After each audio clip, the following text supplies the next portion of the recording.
लेकिन दुर्भाग्य यह है, और मुझे कहने की हिम्मत दीजिएगा, जिस कश्मीर के माननीय मुख्यमंत्री तक ये कहते हो कि मुझे ऑटोनॉमी चाहिए, मुझे ऑटोनॉमी भी उस तरह से चाहिए जैसे कि अलग कंट्री को पूरी स्वायत्तता दे दी गई हो। हमने अभी 370 धारा उन्हें सौंप रखी है। विज्ञ लोग जानते हैं हमने 3 प्रांतों के बराबर कश्मीर के ऊपर खर्च करते हैं, लेते उसे एक फूटी कौड़ी भी नहीं। बीमार प्रांत है वो, उसके बावजूद यदि वहां पाकिस्तान जिंदाबाद के नारे लगते हैं तो मुझे जिम्मेदार लोगों के सामने बयान देने का हक दीजिएगा।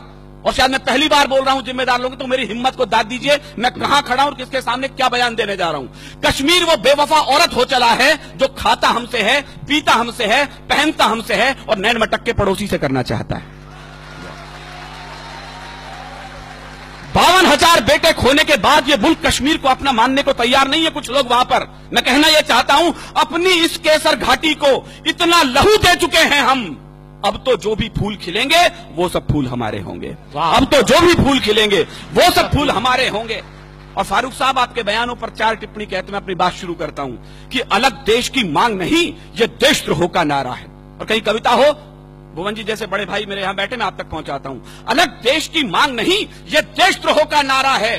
ठंडी झीलों से निकला जो जलता सा अंगारा है, उन बेटों से गद्दारी है जो पर्वत पर सोए हैं। या पुलिस के जवान और सेना के जवान हैं, मैं आज की शाम उन्हें अपनी कविता सौंप रहा हूं। उन बेटों से गद्दारी है जो पर्वत पर सोए हैं, ना इंसाफी है उस मां से जिसने बेटे खोए हैं। और तुमको भी फारूक जी इसका, मुझे एक एक श्रोता के हाथ खड़े करके तालियां चाहिए इस बार मैं ठीक बोल रहा हूं तो, तुमको भी फारूक जी इसका सचमुच ध्यान रहा होता अगर तुम्हारा बेटा सीमा पर कुर्बान हुआ होता। अगर तुम्हारा बेटा सीमा पर कुर्बान हुआ होता, अगर तुम्हारा बेटा सीमा पर कुर्बान हुआ होता।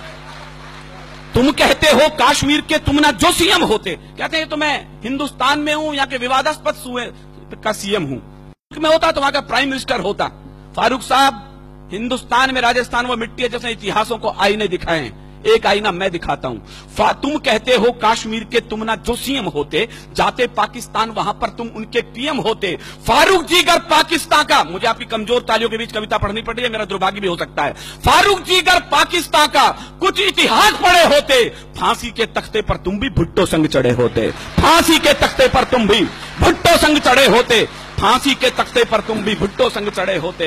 ये तो हम हैं जो गद्दारों को कुर्सी दे देते हैं, आस्तीन के सब सांपों को छाती पर सह लेते हैं। कोई रण में जीती भूमि भी वापस कर देता है, कोई सेना के लोहू से शाही को धो देता है, कोई मजहब के नारों से अलग देश बंटवाता है, कोई उग्रवादियों से जाकर हाथ मिलाता है। लेकिन ये तो हम लोगों की, मुझे केवल इशारे में नाम नहीं लेना, बोलना है, लेकिन ये तो हम लोगों की सब किस्मत में होना था। कुछ ऊंचे लोगों की गलती जीवन भर को ढोना था, कुछ ऊंचे लोगों की गलती जीवन भर को रोना था, कुछ ऊंचे लोगों की गलती जीवन भर को ढोना था। अच्छा होता, पता नहीं कितने लोग समझेंगे, अच्छा होता अगर पटेल कुछ लोगों को झटका देते, कुछ को आजादी मिलते ही फांसी पर लटका देते, कुछ को आजादी मिलते ही फांसी पर लटका देते। फिर ना कश्मीर का झंझट ना खूनी होली होती, फिर ना कश्मीर का झंझट ना खूनी होली होती, ना बंदूकों के साये में मेहंदी और रोली होती। अगर कबूतर श्वेत नहीं, या गुरु गोविंद सिंह के बेटे बैठे, मैं इनकी पगड़ी को गुरुद्वारा मान करके प्रणाम करना चाहता हूं। संजय ने अभी बताया, चुटकुलों की कौम बना के रख दिया हमने सरदारों को। माफ करें साहब, ये बलिदानों की सबसे बड़ी कौम थी। हमारे बड़े कवि बताते हैं 123 ऑथेंटिक फांसी हुई है पहले स्वाधीनता संग्राम में।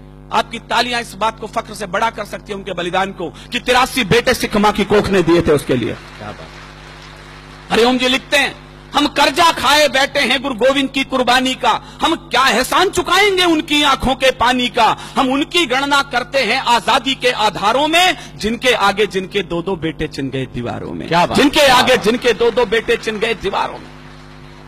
चापेकर बंधुओं के अलावा केवल दूसरा बलिदान गुरु गोविंद सिंह के परिवार से आता है। 4 बेटे थे, चारों के चारों युद्ध में और चमकौर के युद्ध में बलिदान हुए। 2 बेटे सरहिंद की दीवार में चिनवा दिए, 2 बेटे चमकौर के युद्ध में बलिदान हुए। रणक्षेत्र से दोनों बेटे आए मां के पास, मां प्यास लगी है। मां ने कहा शर्म नहीं आती रणक्षेत्र में खड़े हो, शत्रु के लहू से प्यास क्यों नहीं बुझा लेते। क्या बात। दोनों के दोनों बेटे बलिदान हो गए। मां की आंखों से आंसू आने लगे तो गुरु के पास गई, 4 बेटे थे, चारों तो बलिदान हो गए, अब क्या करूं उस खाली कोख का। जो उत्तर दिया गुरु गोविंद सिंह ने, मेरे रोंगटे खड़े होते हैं। देश धर्म के वास्ते वार दिए सुच्चार, मत बजाना विनीत चौहान की कविता पर तालियां। यदि उठ सके तो उन बलिदानियों के नाम उठे जिनकी बदौलत आज हम यहां खड़े हैं। देश धर्म के वास्ते वार दिए सुत चार, अरे चार मरे तो क्या हुआ, ये जीवित कई हजार। वाह वाह, चार मरे तो क्या हुआ, ये जीवित कई हजार। चार मरे तो क्या हुआ, ये जीवित कई हजार। वाह। अगर कबूतर श्वेत नहीं, मेरे इशारे की भाषा, मेरी मजबूरी देखिए, मुझे किन लोगों के सामने क्या बोलना है और अपनी बात भी कहनी है। एक आग का दरिया है और तैर के जाना है। मुझे दोनों पक्ष प्रतिपक्ष के लोग बैठे हैं और अपनी बात कहनी है। अगर कबूतर श्वेत नहीं, मैं आपकी बौद्धिकता पर छोड़ता हूं, इशारे पर अपनी बात कहता हूं। अगर कबूतर श्वेत नहीं, हम गुरु के बाद छोड़ देते तो लाहौर कराची को हम दिल्ली तलक जोड़ देते। तो लाहौर कराची को हम दिल्ली तलक जोड़ देते। अब भी अटल इरादे लेकर भारत के लोगों जागो, शांति मंत्र की पूजा छोड़ो, दुश्मन पर गोले दागो। शांति मंत्र की पूजा छोड़ो, दुश्मन पर गोले दागो।